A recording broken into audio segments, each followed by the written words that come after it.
Let's see what game got picked for me to play randomly next. Shuffle, shuffle, shuffle, shuffle, shuffle. 72 in this backlog. Let's spin. Here we go. Hope we get something good. What's it going to be?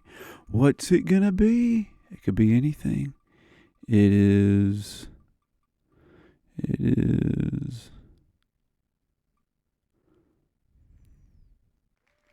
The Amazing Spider-Man on Game Boy. Wasn't expecting that. All right, let's play it. So after this got picked for me to play, I looked online and saw that many sites list this as the worst Spider-Man game of all time. It's published by LGN, so that's no surprise, but it was developed by Rare, the people that made GoldenEye and Battletoads and Banjo and Kazooie. All those games, those beloved games, those makers made this absolute piece of garbage. I decided to stream this because I knew it was going to be a disaster. A bunch of people watched it, and everyone was absolutely shocked by just how freaking terrible this game is. So what's the story? Well, it's the same story as most Spider-Man things. Mary Jane freaking gets kidnapped by some villains and you gotta freaking rescue her. That's all there is to it. So this is just a side-scrolling platformer, just like you would suspect, and it looks pretty freaking bad. As one of the viewers put it, Spider-Man has gamer posture.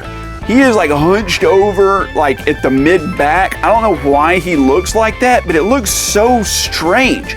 He can punch, and he can crouch kick, and I don't get that. You would think that like you would kick while standing up, and when you knelt down you would punch, because it seems really hard to kick someone while you're crouching down, but that's how it rolls in this game. If you hold the punch button down, he can shoot webs, which kind of act like bullets, but your ammo is limited, so you have to use them sparingly. Spidey can also jump and high jump if you can get it to work, which is not always something that happens.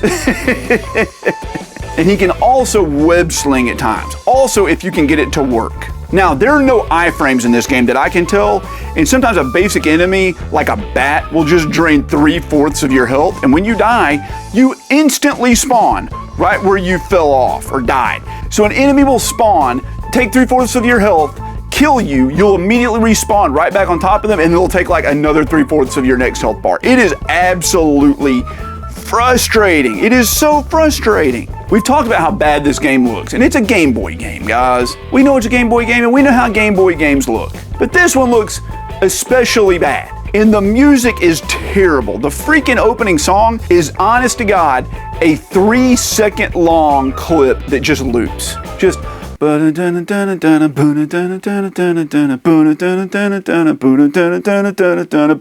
just what? It's so lazy. That's so lazy. So we've hit on what makes this game bad, but let's just dive into that a little bit more. So Spidey has a really bad range with his punch and kick, and the enemies shoot the freaking second they appear on the screen. They just walk on, bam, they just blast you from point blank range. You can't do anything about it. All the time you're constantly taking damage in this game, and it's really more about like just tanking your way through the levels because it refills your health at the end of the level. So if you can get there with even 1 point of health, you succeeded.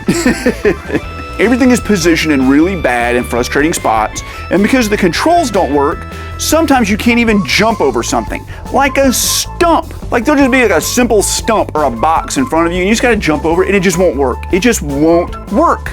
On the next to the last stage, you have to web sling through most of the level, but half of the time, it just won't work, and you'll fall to your death. There are platforms in your way that you can't get to where you need to go, and web slinging uses up your web supply, and if you run out, you just can't finish the level. But it doesn't even matter because the boss can only be shot by shooting him with your webs. What the crap? I got so good at this game in this stream that I could make it to that level without ever dying, and then I would die like 7 times trying to platform or web sling from like one building to the next. I don't know how anybody beats that level. I still don't know. This game is just like a disaster on all fronts.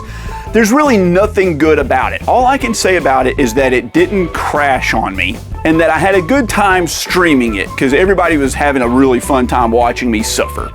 Maybe that endeared the game to me a little bit more than if I'd been playing it alone. Because if I was playing it alone without the chat supporting me emotionally, I don't think I would have made it past the first couple stages. So I couldn't beat it. All these other games I beat. But that's okay, man. This is a terrible game. This is an absolutely atrocious game. And I would advise you to just never, ever, ever, ever, ever, ever play it. That's all you have to do. It's one of the worst Game Boy games I've ever played. It's a 3 out of 10, which is awful.